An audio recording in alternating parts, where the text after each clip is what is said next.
Assalamualaikum warahmatullahi wabarakatuh. Halo kawan pajak semua. Bertemu dengan kami tim penyuluh pajak dari KPP Pratama Manado dengan wajah baru dalam podcast KPP 821. Halo. Halo Hari rekan ini pajak, hari ini saya Santi Nilamsari dan juga saya Siti Juleha, biasa dipanggil Juju. oke, ini Mbak Juju ada panggilannya. Kalau saya nggak ada panggilan, biasa aja, Santi aja.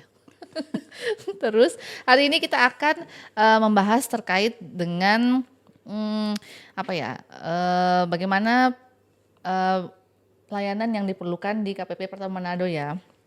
Kali ini kita akan bahas terkait dengan pembuatan billing ya, Mbak Juju Ya, ya. pembuatan kode billing. Kenapa kita bahas pembuatan billing? Karena kami menemukan di KPP Pertama Manado ini wajib pajak masih banyak yang datang ke KPP untuk membuat kode billing. Padahal pada kenyataannya, Pembuatan kode billing itu bisa dilakukan secara mandiri ya oleh wajib pajak sendiri iya, melalui Cortex. melalui Ya, Cortex. melalui Nah, Cortex. oke. Em, jadi wajib pajak diharapkan ini memang kan Cortex dibuat untuk mempermudah wajib pajak ya. Nah, jadi untuk membuat kode billing aja nggak perlu susah-susah ke KPP. Jadi bisa langsung melalui akun Cortexnya. Oke. Jadi ini untuk mulai tahun pajak 2025 2025 Kak ya. Santi. Ya, Nah, betul. oke. Terus apakah semuanya kode billing bisa dibuat dengan secara mandiri atau gimana Mbak Juju? Nah, untuk kawan pajak ketahui ya, di 2025 ini kan konsepnya memang agak berbeda dengan 2024 ya, yang tahun-tahun sebelumnya. Di mana pembuatan kode billing memang semua bisa dilakukan wajib pajak melalui DJP online. Iya. Nah, jadi wajib pajak bisa buat kode billing pasal 21, PPN, pasal 25 gitu kan. Nah, tapi untuk yang 2025 ini maksudnya di era Cortex, wajib pajak itu hanya bisa membuat kode billing secara mandiri untuk beberapa jenis pajak Kak Santi. Iya. Ya, contohnya untuk PPh pasal 4 ayat 2, Yang pengalihan ya. ya pengalihan tanah bangunan, kemudian apalagi deposit pajak ya. Oh iya, Nah, deposit yang pajak. yang merupakan hal baru di era Cortex ini. Mm-mm. Kemudian untuk PPN yang tanggung renteng bagi instansi pemerintah Yang bertransaksi yang dengan non bertransaksi PKP. ya dengan non PKP. Selain itu, kode billing itu dibuatnya terkait dengan pelaporan SPT masa. Iya. Seperti Caranya, caranya untuk yang kode caranya billing. singkat ya. Nanti kalau ini bukan tutorial untuk melapor SPT ya, ini singkat aja. Jadi untuk yang pembuatan kode billing mandiri, kawan pajak yang pertama kali harus dilakukan adalah aktivasi akun Cortex. Jadi jangan lupa aktivasi akun Cortex, kemudian nanti wajib pajak bisa masuk ke menu pembayaran. Di sana ada menu pembuatan kode billing secara mandiri. Ya, kemudian pilih aja. Ya, pilih aja nanti kode jenis pajaknya, masa pajaknya, kemudian dilanjut berapa rupiah yang akan dibayar, nanti tercipta kode billingnya. Oh jadi kayak misalnya kan di KPP Manado ini banyak kan yang mau membuat billing atas PPh final pasal 4 ayat 2 untuk UMKM ya.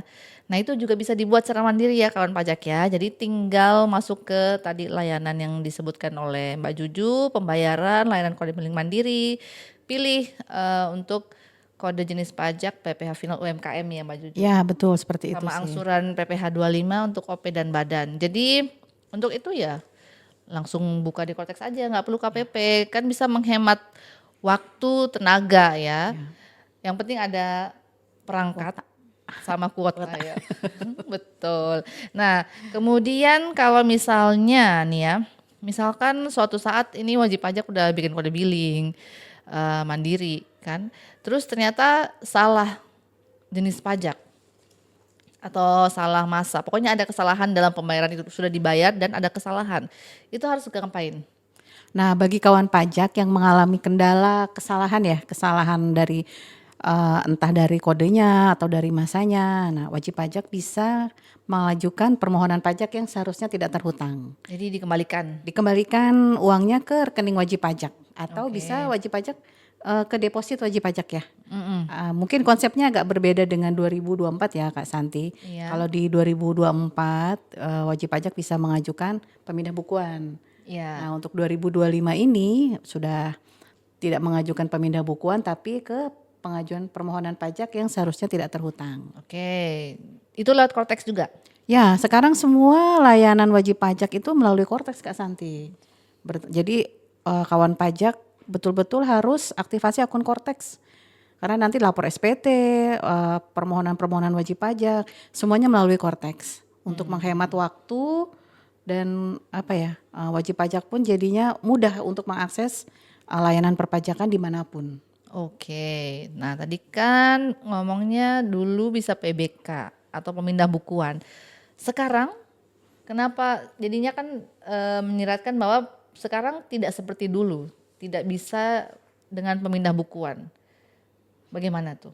Sebenarnya masih bisa ya Kak Santi, kawan pajak masih bisa mengajukan pemindah bukuan, tapi untuk jenis pajak tertentu. Contohnya misal untuk pengalihan tanah dan bangunan. Ya, oh ya. Ya, kemudian untuk deposit pajak, ya Ya, itu pemindah bukuannya untuk pelaporan SPT-nya ya. ya, Jadi sistem pemindah bukuan. Kemudian dengan pajak atas bea materai. diameternya. Ya. Oke, sama kelebihan tunggakan, pembayaran Oh tunggakan ya, atas kelebihan pajak yang tunggakan. terhutang. Jadi kalau misalnya membayar tunggakannya lebih, pernah membayar lebih, maka bisa di PBK kelebihannya ke. Namun PBK-nya juga nggak bisa langsung ke jenis pajak yang lain, tertentu aja, apakah ke ke SPT atau ke tunggakan. Eh, Pokoknya nggak seperti dulu lah. Nanti kalau misalnya kawan pajak mau mengeksplor menu PBK, menu pembayaran, silahkan aja di Cortex-nya.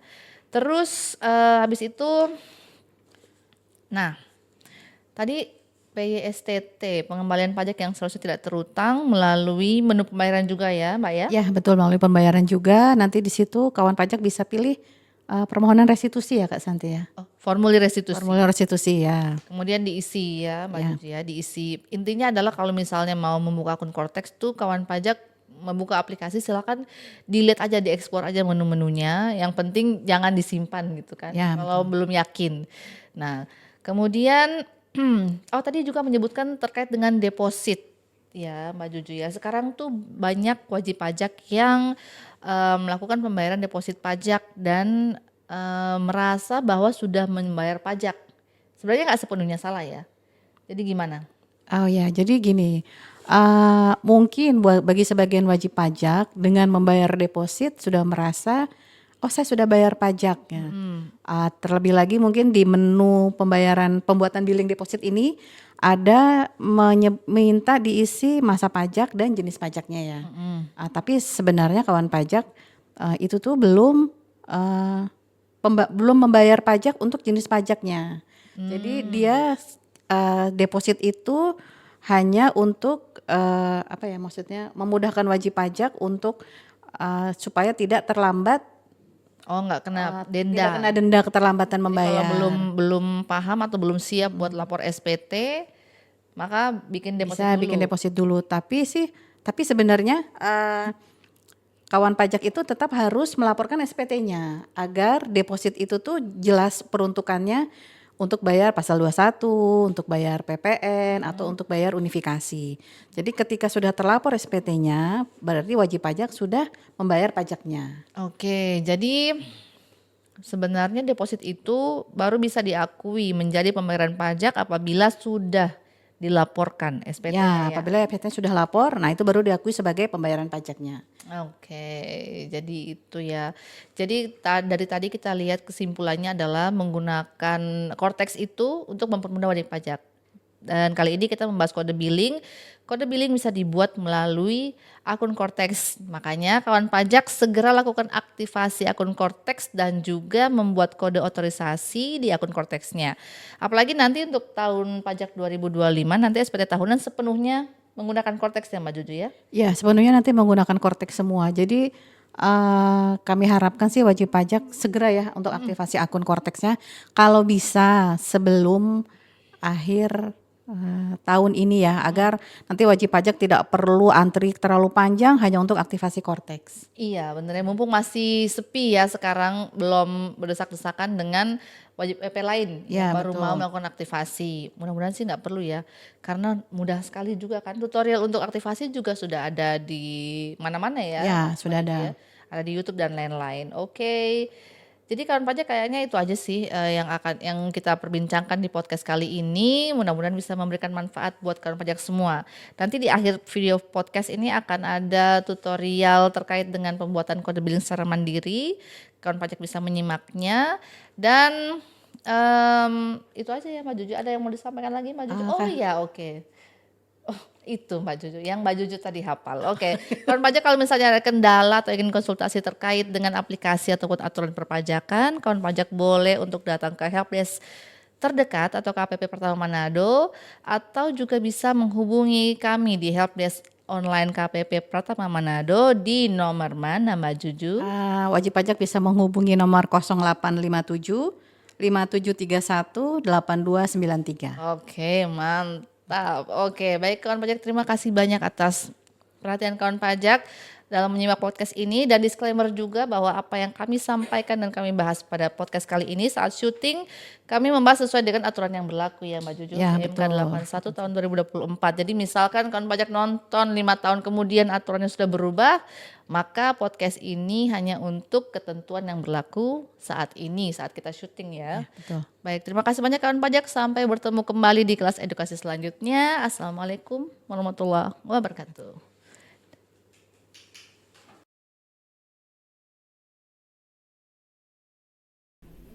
Baik, berikut ini adalah tutorial untuk membuat kode billing secara mandiri. Jadi kawan pajak silakan untuk masuk ke Cortex di cortex.tjp.pajak.go.id, masukkan NIK untuk login, kemudian kata sandi yang sudah disetting sebelumnya, dan masukkan angka captcha, kemudian klik enter atau login.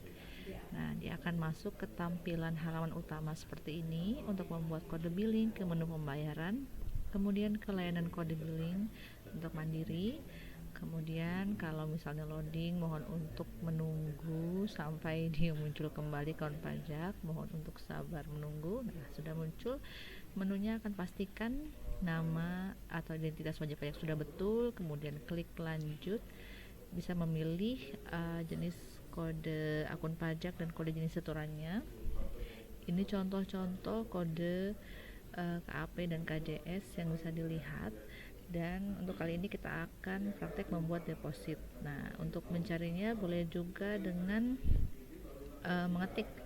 mengetik sesuai dengan keyword deposit pajak. Kita pilih yang kode 100 dan periode tahun pajaknya cuma ada 1. Silakan dipilih, kemudian lanjut. Kemudian masukkan untuk jumlah nominal yang akan dibayarkan. Di sini kita beri contoh Rp100.000.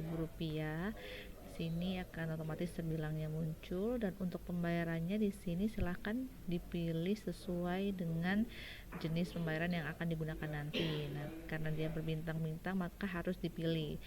Sebenarnya apapun yang dipilih di kolom ini tidak akan mempengaruhi pembayaran depositnya, jadi tidak mengunci ya kawan pajak. Oke, di sini kita akan memilih untuk yang PPN dalam negeri. Kemudian untuk masa dan untuk tahunnya juga dipilih sesuai dengan peruntukan deposit di awal, namun ini juga tidak mengikat, jadi bisa digunakan untuk masa atau tahun pajak atau jenis SPT lain. Di sini kita pilih untuk Juli tahun 2025. Keterangan boleh dikosongkan, boleh diisi apabila diperlukan ya kawan pajak.